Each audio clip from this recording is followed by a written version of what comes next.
Огромному и важному. Любому, даже простому, как телефонный номер 290 2090. Ищите повод. Давайте встретимся и все обсудим. Да, а то без повода нехорошо. Ну, лично я не понимаю, как можно вообще без повода? Дайте повод, как говорится. На самом деле нам только дай повод. Повод есть, я настаиваю. Итак, повод пошел. Всем привет и здравствуйте. Эта программа «Есть повод» на канале Уралинформ ТВ. И с вами Юрий Данилов. Тема сегодня, конечно же, весьма по обыкновению нашему злободневная. Для начала несколько примеров заголовков современных газет. Кризис гонит в Россию все больше гастарбайтеров, но работы для них нет. Увольнение гастарбайтеров грозят социальными взрывами. Так что же это такое? Это действительно суровая правда жизни или просто провокационная, какая-то провокация, назовем это так, для напряжения межнациональных отношений? Это и есть наша сегодняшняя тема. Кризис и гастарбайтеры. А сегодняшний интерактив объявляет у нас по обыкновению Степан Хлопов. Он сегодня на кухне. Да, здравствуйте. Сегодня на кухне здесь мы попытаемся подумать на тему, как же будут жить гастарбайтеры, и мы вместе с гастарбайтерами в нашем дорогом Пермском крае в условиях финансового кризиса. Ведь вы задумаетесь, на минуточку, Россия занимает сейчас второе место после США по количеству трудовых иммигрантов. У нас их в стране более 12 миллионов. Так вот, что будет-то, если эти самые массовые увольнения и последуют? Что, они все на улицу выйдут вместе с нами, и нас на улице будет теперь в 2 раза больше? Поэтому мы и хотим у вас узнать, как вы относитесь к гастарбайтерам в условиях кризиса. Итак, гастарбайтер в условиях кризиса нам подмога, считаете вы? Думаете, что все равно на самые, так сказать, низкооплачиваемые должности пойдут и способны пойти только гастарбайтеры? Либо вы думаете, что гастарбайтер нам помеха, потому что сейчас вы даже уже готовы на все эти нелицеприятные должности пойти? Либо вам все безразлично, все эти гастарбайтеры и весь этот мировой кризис вам до лампочки. Отвечайте, нам очень интересно, что вы думаете. Если у вас есть свое мнение, которым вы хотите поделиться, звоните 266-04-15, ждем всегда. Ну а если вы хотите задать вопросы нашему сегодняшнему гостю, звоните по телефону 292-00-90, задавайте их, соответственно, и получайте качественный ответ. Сейчас давайте встречать гостя. Должность. Член правления региональной общественной организации «Союз таджикистанцев Пермского края». Самое любимое в жизни – дети, их 5. Самое нелюбимое – несправедливость, непорядочность, халатное отношение к людям. Главное достижение – уважение соотечественников, учеба в аспирантуре и защита кандидатской диссертации. Главная неудача – перестройка и развал СССР лишили возможности работать по любимой специальности. Цель – вырастить детей достойными людьми. Девиз – приносить максимальную пользу соотечественникам. Фамилия, имя – Мазариев Рахматулло. Рахматулло, добрый вечер. Добрый вечер. Скажите, пожалуйста, вот мне стало интересно, к сожалению, я не узнал, а какая же любимая специальность у вас была, по которой бы вы хотели работать, если честно?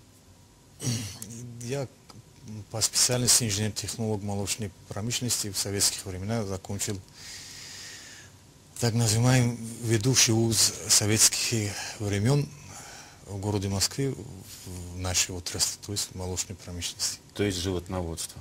Инженер-технолог молочной промышленности. Понятно, теперь понятно. Тогда давайте вернемся к теме нашего разговора. Итак, в нынешние дни, вне кризиса, какое настроение у ваших соплеменников? Как-то отразился кризис на них достаточно сильно? Напугал ли он чем-то или, в принципе, как-то это не так уж сильно коснулось?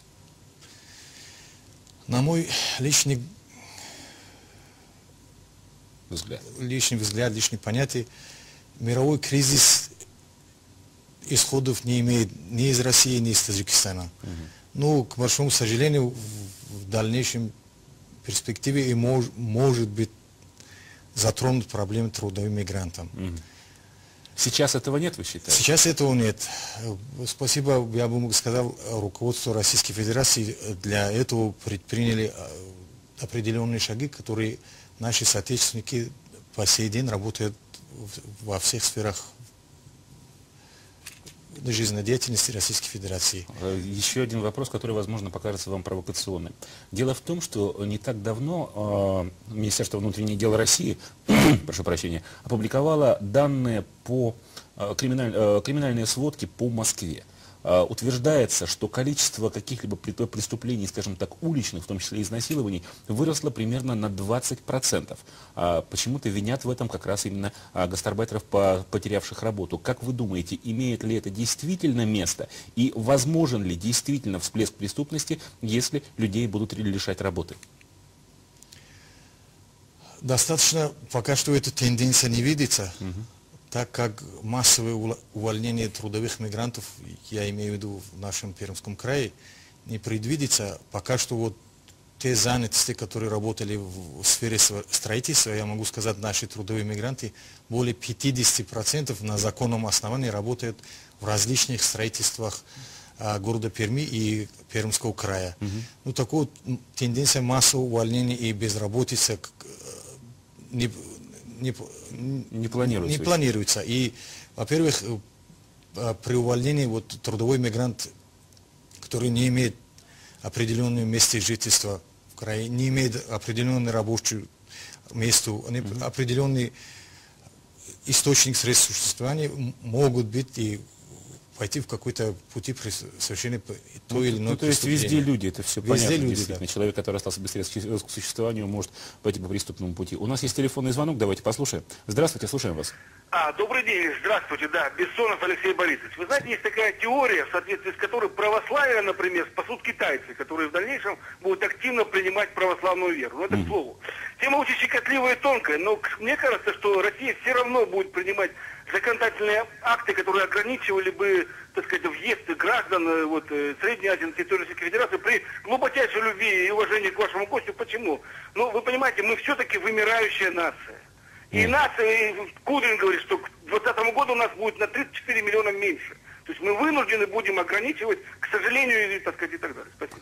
Ну, я, честно говоря, с нашим зрителем не совсем согласен, поскольку, насколько мне известно, на высшем уровне уже как раз приняты какие-то документы, которые, наоборот, говорят о том, что давать, ну, не то чтобы зеленую улицу мигрантам из-за рубежа, но как-то облегчить им въезд, регистрацию и так далее. Это ведь есть, насколько мне известно. Да ведь и более того, до кризиса, насколько я знаю, у вас были достаточно серьезные планы о том, чтобы усадить ваших соотечественников буквально за парту и обучать русскому языку, объяснять какие-то законодательные основы и так далее. Все это было, верно? Было, да. Да, вот на эту тему у нас есть видеосюжет, давайте его посмотрим.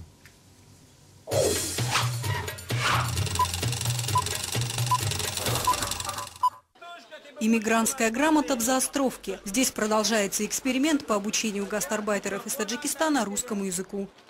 Школу мигрантов открыли прямо на территории оптового рынка, где работает большинство ее учеников. Так они могут проходить обучение без особого отрыва от производственного процесса.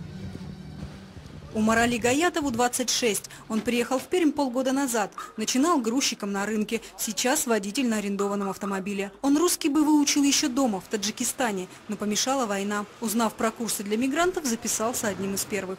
Как это объяснить? Ну вот когда разговариваешь с кем-то или вот общаешься, это же хорошо же вот. Или вот, например, с девушками тоже, вот когда познакомишься, вот надо же с ними. Или работаешь. Сейчас Умарали в числе лучших учеников и убежденный сторонник изучения русского. У меня тоже племянники здесь были, вот, я им тоже сказал, что давай поедем, вот там научимся. Он говорит, зачем, как, зачем, потом я объяснял. Раз в неделю на занятия приходят от 10 до 30 человек. Преподаватель из Института культуры раньше учила русскому болгар и корейцев. Кандидат филологических наук, она рассказывает гастарбайтерам про художественную галерею и языковые категории. И уже по ходу приспосабливает курс под нужды любознательных мигрантов. Ориентироваться в городе, ориентироваться в его, так сказать, географическом пространстве, вот, понимать, какие есть улицы, какое тут расположение для того, чтобы им было возможно здесь находиться и жить.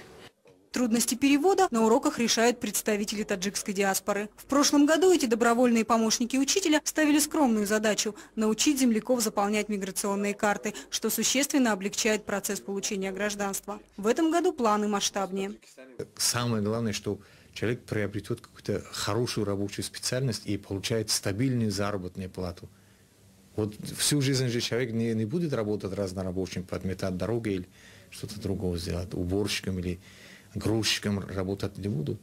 Поэтому вот это самое основное, что знание русского языка для получения специальностей. Для лучших выпускников рынок в Заостровке уйдет в прошлое. Представители диаспоры намерены готовить из них квалифицированных строителей, работников сельского хозяйства и коммунальной сферы. Скажите, Рахматулло, а сейчас в связи с кризисом нет планов как-то забросить эту идею? Все так и движется? Курсы работают? Курс работает. Вот каждой неделе проводится 3 раза занятия. Понедельник, среда и пятница. А так-то по содержанию курс очень она привлекательная, очень хороший курс, я как бы сказал. И учебная программа разработана кафедрой языка и литературы Пермским государственным институтом искусств культуры под руководством профессора Малянова. Она очень хорошая, дала, я бы мог сказать, хороший эффект. Те выпускники прошлого года, которые закончили успешно вот эти курсы, сейчас я некоторые из них знаю, они учатся в колледжах даже. Они вот с помощью вот знания и владения русского языка и закончили краткосрочные курсы по разным рабочим специальностям в сфере строительства и коммунального хозяйства. То есть люди растут и развиваются? Растут и развиваются. У нас Это снова очень телефонный хорошо. звонок, если я прошу прощения, что вас перебиваю. Слушаем вас. Добрый день. Я хотел бы задать вашему гостю Рахматулло, так сказать, такой вопрос. А вот эти курсы, они, так сказать, на деньги диаспоры существуют или все-таки в это вкладывается администрация Пермского края? И вообще вот эта диаспора, так сказать, она как-то взаимодействует с администрацией? Как-то администрация помогает им выживать в этих условиях? Спасибо за вопрос. Дело в том, что эти курсы за счет средств финансирования целевая программа гармонизации и развития национальных отношений народов Пермского края, администрации губернатора Пермского края. И Национальное культурное объединение Пермского края тесно сотрудничает с Департаментом внутренней политики и администрации края, в частности, отделом национальных отношений по введению таких курсов для трудовых мигрантов. Хорошо, спасибо. Ну что же, у нас есть еще вопросы на кухне. Давайте обратимся к Степану. Да, ну давайте для начала подведем промежуточные итоги интерактивного голосования. Как только интерактив был запущен, почему-то сразу же вырвалась вперед строчка, что гастарбайтер в условиях кризиса нам помеха.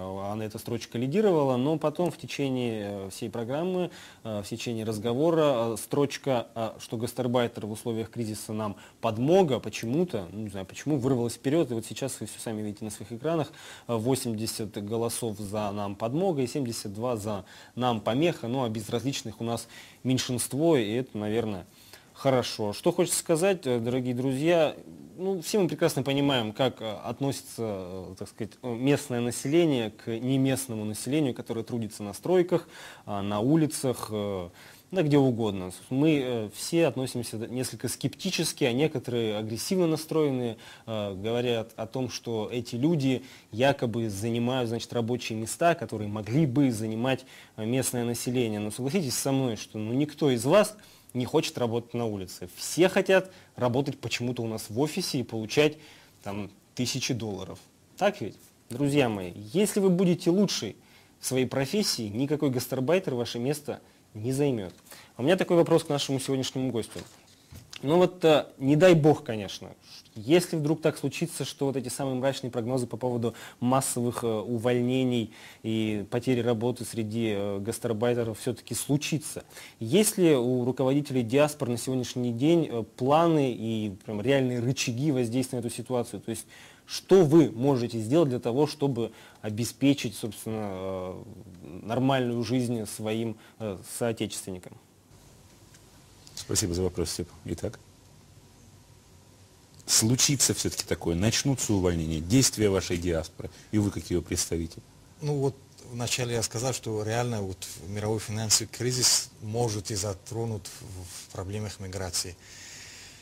Достаточно мы какого-то, допустим, трудоустраивать, у нас никаких, у руководителей диаспоры мы не имеем никаких, допустим, никаких рычагов влияния. Рычагов влияния не имеем на это, но достаточно к нам очень много обратятся вакансии работодателей, что нам нужны такие-то специальности, такие-то специальности среди ваших трудовых мигрантов. То есть и сейчас обращаются постоянно? И сейчас обращаются. А то, что вот строительство говорят о том, что в строительстве кризис, не боитесь, что строители окажутся опять-таки без работы? И этого тоже нет? Пока что люди работают так, как вот я, допустим, я вам могу сказать, что из числа вот наших трудовых мигрантов около 50% наших трудовых мигрантов работают в сфере строительства. Слушайте, а есть вообще такая вот разбивка? Вот получается как, что таджики работают в строительстве по большей части, наверное, да? Да. А другие, вот скажем, кто у нас основные поставщики мигрантов получается? Киргизия, Азербайджан. Люди, вы не знаете, кто где работает, в каких специальностях по большей части? Ну, достаточно азербайджанцы в сфере бизнеса, предпринимательства. Киргизии достаточно в нашем крае, вот я вам могу сказать, что вот в течение вот 2 последних лет приток киргизских трудовых мигрантов увеличился даже вдвое или втрое, и поэтому они тоже, они создали свою общественную организацию, Союз киргизстанцев, который у них тоже хорошие лидеры, работают совместно с нами. Но они, по большому счету, по моим наблюдениям, работают в сфере коммунального хозяйства города Перми. Понятно. То есть они вот коммунальщики, вы, получается, строители, а азербайджанцы оккупировали сферу бизнеса, так получается? Ну, мне видно, что они больше занимаются предпринимательством. Понятно. Снова телефонный звонок. Давайте послушаем. Алло, уважаемый Рахматулла, у меня вот такой вопрос. Вот насколько я знаю, между вот членами диаспоры, ну, во всяком случае, это такое представление вот у местного населения русского, очень крепкая дружба, и люди оказывают друг другу поддержку. Вот скажите, пожалуйста, вот так бывает, что, допустим, таджик помогает трудоустроиться другому таджику? И это вот легенда или нет о такой крепкой дружбе? Только пример веду, 2008 год. Вот по нашим мы ведем картотеку, вот, более 700 человек трудоустраивал в разных сферах вот, народного хозяйства Пермского края. Ну, то, что дружится в чужбине, любой человек своему соотечественнику содержит. И вот наша инициатива, и вот цель создания данной организации, это поддержка в любых ситуациях вот, наших соотечественников. Хорошо. Еще один вопрос такого плана. Опять-таки прогнозы. Кто-то сейчас из экспертов говорит, что приток мигрантов, гастарбайтеров увеличится. Дескать, по странам, по родине их тоже пришелся удар мирового кризиса, и сейчас они поедут в Россию. Другие говорят, что наоборот, приток такой сократится, поскольку, дескать, в России делать нечего, здесь свои увольнения и так далее, и так далее. На ваш взгляд, что произойдет, как изменится поток мигрантов в Россию? Мы вот на днях работали с экспертом Минтруда Республики Таджикистан господином Саидовым, вот именно по вашему вопросу. Мы думали, ну, как это случится, приток увеличится или уменьшится. Достаточно он на наш вопрос ответил, что пока что такая тенденция не предвидится. Дело в том, что у нас тоже в республике появились ряд огромных гидроэнергетических сооружений, которые вот, они тоже нуждаются. Там тоже вот... Там тоже нужна рабочая сила. Да, рабочая сила, но квалифицированная. Поэтому они вот и привлекают наших соотечественников к этой отрасли. И достаточно в городе Душанбе открыто филиал какого-то энергетического института города Санкт-Петербурга. Они там проходят квалификацию и работают в 8 энергогигантов, строящихся на территории республики. То есть вы считаете, что увеличения притока мигрантов не будет? Пока что не предвидится. Понятно, тоже. Кому-то, может быть, и на радость такое слышать, кому-то на горе. У нас новый телефонный звонок. Здравствуйте, слушаем вас. Алло. Да, слушаем вас. Здравствуйте. Я как гостю хотел вопрос задать. Вот из любой, конечно, не очень благополучной страны люди стараются уезжать, и русские, например, в Европу многие норовят. Поэтому у меня в связи с этим вопрос к гостю. А вы на родине кто-нибудь не пробовали жизнь наладить? Спасибо. Свою личную жизнь, да, имеете в виду? Ну, видимо, уже повесил трубку. Черт его знает, что он имел в виду, личную или... Я вот в 1993 году после института работал до 1993 годов в свою отрасль, вот молочной промышленности, как вначале я рассказывал. Ну, при распаде такого супердержавы СССР и пропало все. И сейчас вот та молочная промышленность почти что отсутствует на территории Республики Таджикистан. То есть у вас просто нет работы по специальности? В по специальности нет. Так как я ушел вот на стажи по моей специальности, я и очень люблю эту свою специальность, да, так как я закончил в Москву такой хороший вуз. Достаточно, я бы хотел работать, но нет работы. Понятно. А что же касается звонившего сейчас нашему зрителю, ну, задавать такие вопросы, конечно, достаточно просто, нужно только помнить о том, что русские тоже уезжают. А не кажется ли им, что нужно здесь у нас навести порядок? Этот вопрос нужно задать самому звонившему самому себе. Еще один вопрос, ну хотя, наверное, в принципе уже можно подводить итоги. Итак, мы выяснили, что на данный момент каких-либо серьезных увольнений массовых гастарбайтеров их нет. Нет. А прогнозы по массовой безработице гастарбайтеров, на ваш взгляд, получается, неоправданны. Неоправданны. Кто и как может помочь выжить гастарбайтеру в нынешние времена? Еще раз. Приехал человек, увидел, кому ему обратиться? Своя диаспора, какие-то органы власти. Кто может помочь человеку? Тут я думаю, что и федеральные, и региональные власти, они совместно помогут в трудоустройстве, которые легально приехали с целью трудоустройства на территории Российской Федерации, и обеспечить трудовым местом, они должны сами его заботиться. Насколько сложно вообще сейчас регистрация? Сколько бумаг нужно, сколько времени это занимает? Что нужно вообще для того, чтобы человек приехал, скажем, к нам в Пермский край и начал работать? Вот как бы с вступлением нового в сфере законодательства в сфере миграции, да, вот с января 2007 года с применением 107 федеральный закон о миграционном учете иностранных граждан и лиц без гражданства очень упростили для любой категории иностранных граждан, ставят на миграционный учет получение разрешительных документов, получение разрешения на временное проживание и вплоть до получения гражданства Российской Федерации. То есть все это делается очень быстро. просто упростили. Я вот даже очень благодарен федеральным властям за такое хорошее законодательство. Ну что ж, если все это делается, это означает только одно, что у нас действительно необходимы рабочие руки в России. Мы сами, видимо, не можем сделать то, что делают гастарбайтеры. Ну что же, пора, наверное, подвести итоги нашей сегодняшней беседы, итоги интерактива. Передаем слово Степану на кухню. Ну, нам тут, чтобы определить победителя в нашем интерактивном голосовании, не потребуется, видимо, фотофиниш. Вот надо сказать «стоп», и вот в этот момент мы определим победителя. Итак, «стоп».